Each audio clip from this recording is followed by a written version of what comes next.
Ô toi qui écoutes ces paroles, arrête-toi un instant. Regarde autour de toi. Observe le ciel, écoute le vent, ressens ton propre souffle. Tout cela, est-ce vraiment le fruit du hasard? Ou bien y a-t-il une sagesse derrière chaque chose? Aujourd'hui, nous allons méditer sur la grandeur d'Allah, celui qui a tout créé et qui gère l'univers avec une perfection absolue. La nuit enveloppait Médine d'un silence paisible. L'air était léger, la brise caressait doucement les murs des maisons en terre. Sous ce ciel étoilé, au sein du foyer le plus béni de cette terre, une scène se déroulait, empreinte d'une intensité rare, d'une beauté que peu de cœurs peuvent réellement saisir. Dans la pénombre, le messager d'Allah se tourna vers Aïcha, radiallahu anha.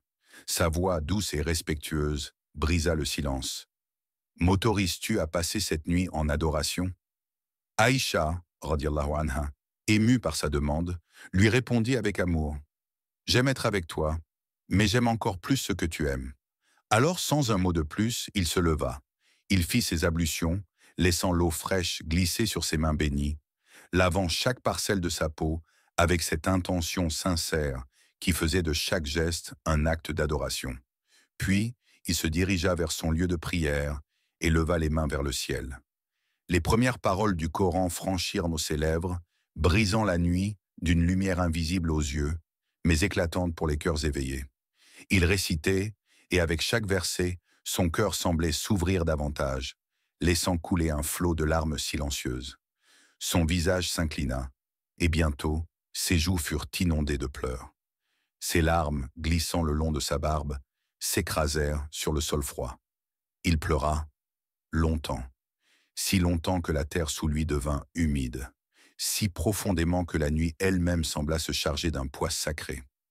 Lorsque Bilal, radiallahu anh, appela à la prière de l'aube, il trouva le prophète, encore en prière, les yeux rougis par les pleurs.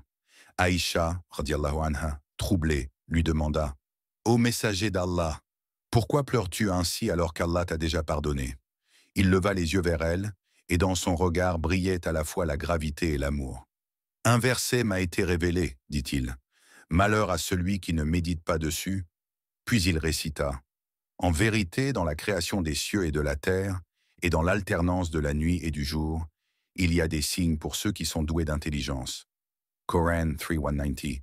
Un verset qui avait ébranlé son cœur, qui l'avait poussé à une adoration encore plus intense, encore plus profonde. Car comment ne pas pleurer face à une telle révélation? Comment ne pas ressentir cette immense responsabilité, ce rappel que l'univers entier témoigne de la grandeur d'Allah, et que pourtant, tant de cœurs demeurent aveugles à cette vérité? Ainsi était le prophète, l'homme au cœur le plus pur, le plus humble face à son Seigneur. Lui qui était déjà pardonné, lui qui était aimé d'Allah plus que quiconque, trouvait encore matière à se soumettre, à pleurer, à supplier. Il n'adorait pas Allah par crainte du châtiment, mais par amour, par reconnaissance, par conscience de sa majesté infinie. Et nous? Nous qui, trop souvent, sommes distraits par ce monde éphémère, prenons-nous seulement un instant pour méditer sur ces signes? Nous arrêtons-nous devant un coucher de soleil en nous rappelant celui qui l'a instauré? Écoutons-nous la pluie tomber en y voyant un miracle de sa miséricorde? Le prophète, lui, pleurait devant ces vérités. Et nous, quand avons-nous pleuré pour Allah, par amour pour lui, par émerveillement devant ces signes? Regarde autour de toi. Ouvre les yeux, non pas seulement pour voir, mais pour percevoir. Le matin naît doucement, drapé d'or et de lumière. Le soleil, ce même astre qui brûle à des millions de kilomètres, se lève avec une précision infaillible. Il éclaire le monde, dissipe les ténèbres et réchauffe les cœurs fatigués. Puis, lentement, il décline, embrassant l'horizon d'une lueur rougeoyante avant de céder sa place à la nuit. Au-dessus de nos têtes, un spectacle silencieux se déroule. Une toile infinie s'étend, parsemée d'étoiles. Certaines d'entre elles ont cessé d'exister depuis des millénaires, et pourtant, leur lumière continue de voyager à travers l'immensité, nous rappelant que tout ce que nous voyons n'est peut-être qu'un reflet du passé. As-tu déjà observé le vent? Il danse à travers les vallées, fait frémir les feuilles des arbres, soulève le sable du désert. Invisible, impalpable, mais toujours présent. comme un souffle qui rappelle que certaines forces ne se voient pas, mais se ressentent. Écoute la pluie tomber. Chaque goutte, une bénédiction. Chaque flocon de neige, un chef-d'œuvre unique que personne d'autre ne possédera jamais. Qui d'autre, sinon Allah, pourrait orchestrer une telle harmonie? Les saisons se succèdent, avec une rigueur parfaite. Le printemps offre la renaissance, l'été donne sa chaleur, l'automne peint la nature en 1000 couleurs, et l'hiver, par son froid, rappelle la nécessité du repos. Tout est équilibre, tout est mesure, et pourtant, l'homme passe. Il traverse ce monde, absorbé par ses préoccupations, son travail, ses ambitions.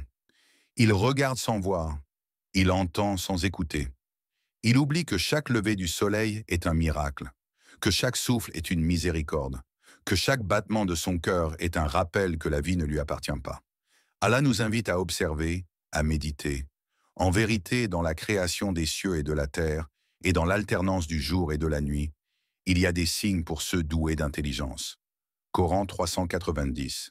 Mais combien parmi nous prennent réellement le temps de s'arrêter, de contempler, de s'émerveiller devant ces signes? Combien détournent les yeux, occupés à poursuivre un monde qui, lui-même, est éphémère? Regarde encore et réfléchis, parce que chaque détail de cette existence est une preuve de la grandeur d'Allah. Ferme les yeux un instant, imagine le néant. Rien, pas de lumière, pas de son, pas de matière. Puis soudain, par un ordre divin, une étincelle de vie surgit. Toi, moi, nous tous, étions une simple goutte d'eau, insignifiante en apparence. Mais en cette goutte résidait un miracle, un destin déjà tracé, un être que seule la sagesse infinie d'Allah pouvait façonner. Nous avons certes créé l'homme d'un extrait d'argile, puis nous en fîmes une goutte de sperme dans un reposoir solide. Ensuite, nous avons fait du sperme une adhérence, et de l'adhérence, nous avons créé un embryon. Puis de cet embryon, nous avons créé des os, que nous avons recouverts de chair. Ensuite, nous en avons produit une toute autre créature. Gloire à Allah, le meilleur des créateurs. Coran 23, 12 à 14. Chaque étape de notre création est une démonstration éclatante de la perfection divine. Dans l'obscurité du ventre maternel, Allah nous a formés avec une précision absolue. Un cœur qui commence à battre alors même que nous ne sommes qu'un minuscule amas de cellules. Des nerfs qui s'étendent comme des fils invisibles, tissant la complexité de nos sensations. Une âme qui, à un moment connu de lui seul, est insufflée en nous, nous donnant la conscience, l'intellect, l'émotion. Et puis vient le premier souffle. Nous arrivons au monde, vulnérables, incapables de parler, de marcher, de comprendre. Pourtant, à cet instant, notre instinct sait déjà où trouver la nourriture, comment chercher la chaleur maternelle, comment respirer. Qui nous a enseigné cela, sinon celui qui nous a créés? Nous sommes un assemblage de 50 000 milliards de cellules, chacune accomplissant sa tâche sans jamais faillir. Notre cœur bat environ 100 000 fois par jour, propulsant le sang à travers 100 000 kilomètres de vaisseau. Nos yeux, plus complexes que n'importe quelle caméra, captent la lumière et transforment des impulsions électriques en images. Et malgré tout cela, certains doutent encore. Ils questionnent l'existence d'Allah alors qu'ils sont eux-mêmes une preuve vivante de sa puissance. Ils cherchent des réponses ailleurs, ignorant que la plus grande révélation est inscrite en eux. Regarde tes mains, ressens ton souffle, écoute ton propre cœur. Chaque battement murmure une vérité inébranlable. Allah est le Créateur suprême et sa sagesse est infinie. Lève les yeux vers le ciel. Vois-tu cette immensité qui s'étend à perte de vue? Ce voile infini parsemé d'étoiles, ces sphères incandescentes suspendues dans l'obscurité, cette symphonie silencieuse orchestrée par un maître absolu. Nous nous croyons grands, nous nous croyons puissants. Mais qu'est-ce que l'homme, sinon une poussière dans l'univers? Le soleil, cet astre flamboyant qui nous réchauffe et illumine nos jours, est un géant face à notre monde.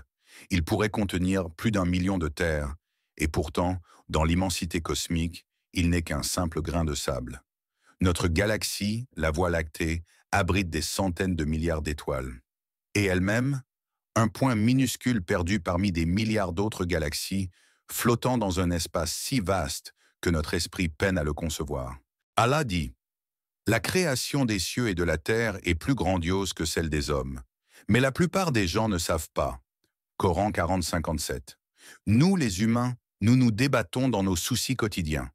Nous sommes préoccupés par des fardeaux que nous croyons insurmontables, prisonniers de nos angoisses et de nos désirs. Nous pensons être au centre de tout.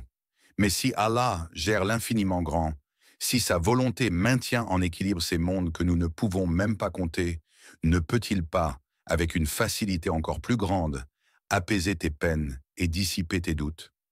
Pourquoi chercher des solutions ailleurs? Pourquoi mettre notre confiance en ce qui est éphémère, alors que celui qui détient les cieux et la terre est plus proche de nous que notre propre souffle? Regarde l'univers. Ressens cette humilité qui te traverse face à cette grandeur insondable. Puis rappelle-toi que malgré ton insignifiance apparente, Allah te connaît, il t'entend, il veille sur toi. Ne doute jamais de sa puissance, ne doute jamais de son amour. Il fut un temps où l'on croyait que science et foi étaient opposées, comme si comprendre les lois de l'univers nous éloignait du Créateur.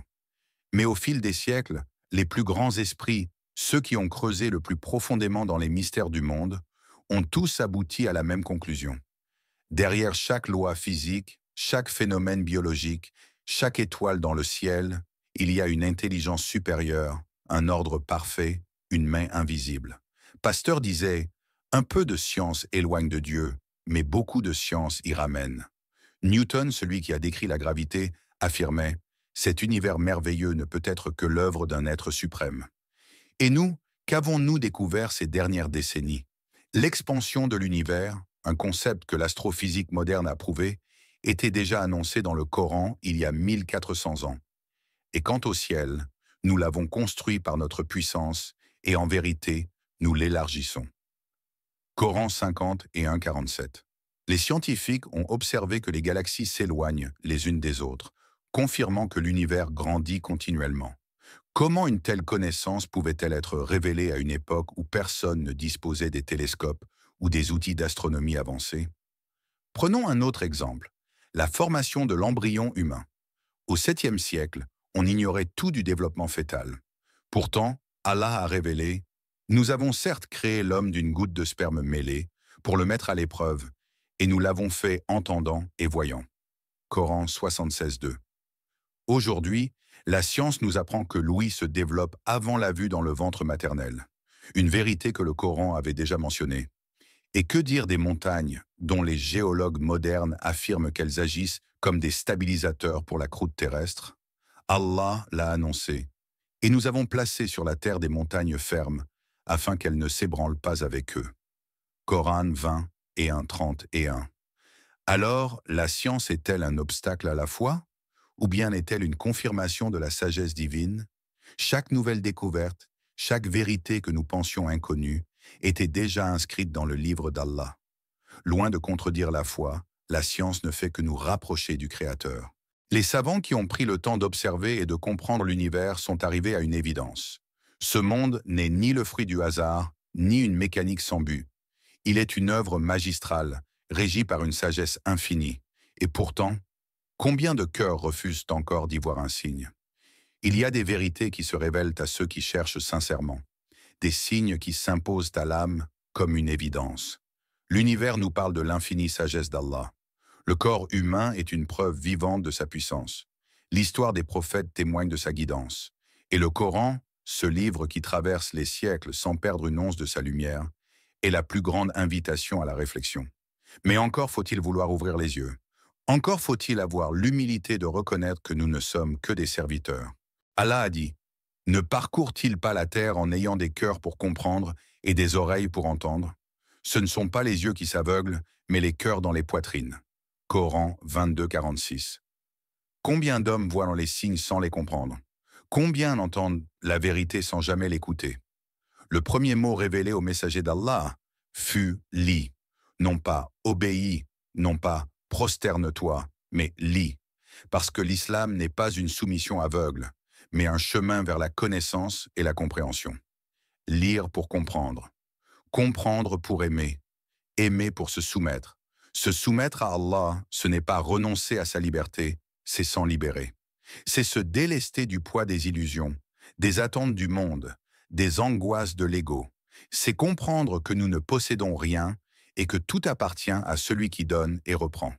Alors nous nous prosternons, non par obligation, mais par amour, non par peur, mais par gratitude. Car comment ne pas s'incliner devant celui qui a créé chaque étoile, qui connaît chaque battement de ton cœur, qui entend chaque prière murmurée dans l'obscurité?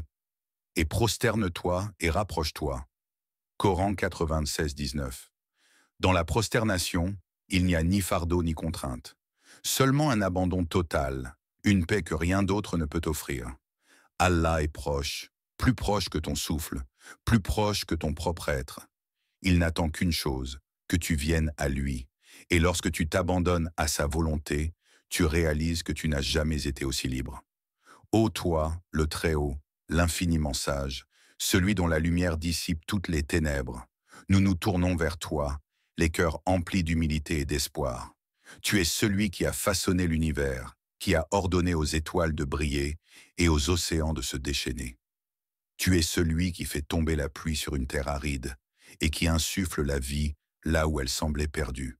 Et parmi tes innombrables faveurs, tu nous as guidés vers toi. Ya Allah, ouvre nos yeux aux signes que tu as placés autour de nous. Ne nous laisse pas errer dans l'illusion de ce monde. Remplis nos cœurs de la certitude que tout repose entre tes mains, que rien ne se produit sans ta permission. Ya Rahman, toi qui es plus miséricordieux envers nous que nous ne le sommes envers nous-mêmes, pardonne-nous nos faiblesses. Absous nos péchés, ceux que nous connaissons et ceux que nous avons oubliés. Accepte notre soumission, même imparfaite, et perfectionne notre foi. Fais de notre savoir une lumière et non un voile. Fais de notre science un chemin vers toi, et non une distraction qui nous éloigne. Enseigne-nous la sagesse de ceux qui comprennent que tout, absolument tout, témoigne de ta présence. Ya Malik al-Mulk, maître absolu de toutes choses, accorde-nous une fin digne des cœurs qui t'ont reconnu. Fais que notre dernier souffle soit une parole de foi. Fais que notre dernier regard soit tourné vers ton infinie miséricorde. Et fais que notre rencontre avec toi soit celle des bien-aimés qui reviennent à leur Seigneur, apaisés, satisfaits et agréés. Amen.